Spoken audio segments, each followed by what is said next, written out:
बच्चों, इस वीडियो के माध्यम से हम यह देखेंगे कि विभवमापी की सहायता से हम किसी सेल का आंतरिक प्रतिरोध किस प्रकार ज्ञात कर सकते हैं।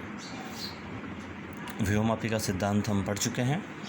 फिर से वही कि यदि किसी तार में एक नियत धारा प्रवाहित हो, उसका रो कांस्टेंट हो तथा उसका अनुप्रस्थ काट का क्षेत्रफल यदि कांस्टेंट हो तो V समानुपाती L या V/L बराबर K विभव प्रवणता कांस्टेंट। अर्थात किसी तार में यदि एक नियत धारा बह रही है और उसका यदि अनुप्रस्थ काट का क्षेत्रफल समान हो, उसका रो समान हो, तो V/L का मान सदैव नियत रहना चाहिए, कांस्टेंट रहना चाहिए। अर्थात विभव प्रवणता में कोई परिवर्तन नहीं होना चाहिए। इसके परिपथ को समझने के लिए हम फिर से देखिए, इस सेल में एक नियत धारा प्रवाहित करानी है तो उसके लिए जैसे हमने एक रियोस्टेट लिया है, इस रियोस्टेट को कनेक्ट किया, एक कुंजी है के, ये कुंजी है, एक सेल है E1 माना और इसमें एक I धारा प्रवाहित हो रही है इस परिपथ में, जो हमेशा नियत रहेगी। अब जो हमने किसी सेल का आंतरिक प्रतिरोध ज्ञात करना है, उसके लिए आप ये देखिए कि माना यह एक सेल है जिसका विद्युत वाहक बल E है और आंतरिक प्रतिरोध R है। हमने यहाँ पर एक रेजिस्टेंस बॉक्स का प्रयोग करा है R, एक कुंजी है। हमने इस सेल का विद्युत वाहक बल ज्ञात करना है। तो हम देखिए क्या करेंगे कि सबसे पहले हम इस सेल, ये हमने एक परिपथ बना रखा है, देखिए इसके धनात्मक सिरा देखिए ये है, हमने इसको इसके धनात्मक के साथ ऐसे जोड़ दिया। इस सिरे से गैल्वेनोमीटर अटैच करते हैं और पुनः हम इसके आगे एक जॉकी जोड़ेंगे। फिर परिपथ सही है या नहीं देखने के लिए इस जॉकी के एक सिरे को एक बार A से एक और को विक्षेप, जॉकी के सिरे को B से, इस बार विक्षेप दूसरी दिशा में आना चाहिए। तो इस प्रकार से हमने यह एक परिपथ बना लिया है। देखिए, अगर आपने किसी सेल का आंतरिक प्रतिरोध ज्ञात करना होता है तो सूत्र होता है कि R बराबर E/V -1 इंटू कैपिटल R, यह सूत्र होता है।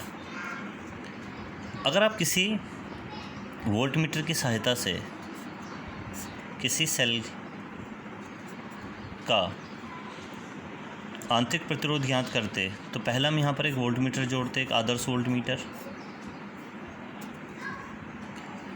इससे हमें E का मान ज्ञात होता। फिर हम एक बाह्य प्रतिरोध R जोड़ते और पुनः यहाँ पर एक वोल्टमीटर लगाते, तो यह हमें V का मान देता। फिर E और V का मान इस सूत्र में रख के तथा इस R का मान इस सूत्र में रख कर हम स्मॉल r का मान ज्ञात कर सकते थे, इसके आंतरिक प्रतिरोध का मान ज्ञात कर सकते थे। अब हमारे पास आदर्श वोल्टमीटर तो है नहीं, इस आदर्श वोल्टमीटर की जगह कौन ले लेगा? विभवमापी।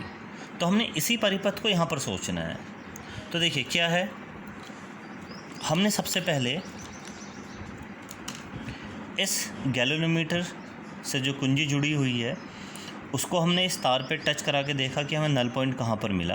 तो पुनः देखिए, माना जब हमने इसको J1 बिंदु पर जोड़ा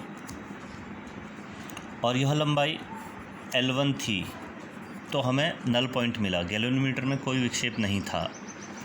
तो विभवमापी के सिद्धांत से हम फिर समझ सकते हैं कि VBJ1 समानुपाती L1। अब देखिए VBJ1 फिर से ये जो परिपथ है कुछ इस तरह का बन रहा है, इस तरह का परिपथ बन रहा है। देखिए ये गैल्वेनोमीटर है और यह यहाँ पर ऐसे कनेक्टेड है। यह जो लंबाई है यह L1 है, ये B है और यह J1 है, यह E है। फिर से देखिए यह जो B और J1 है, यह इस सेल के दो टर्मिनल्स भी हैं और इससे कोई धारा प्रवाहित नहीं हो रही है। तो आप ये लिख सकते हैं कि VBJ1 बराबर E, अर्थात E समानुपाती L1। तो हमें यह समीकरण 1 प्राप्त हो गया।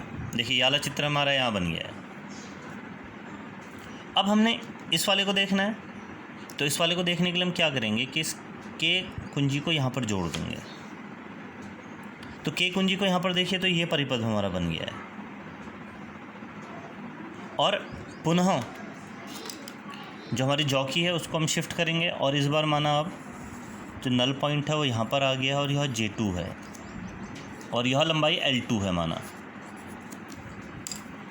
तो अब देखिए फिर से, अब जो चित्र है वो ऐसा है, देखिए ऐसा चित्र है।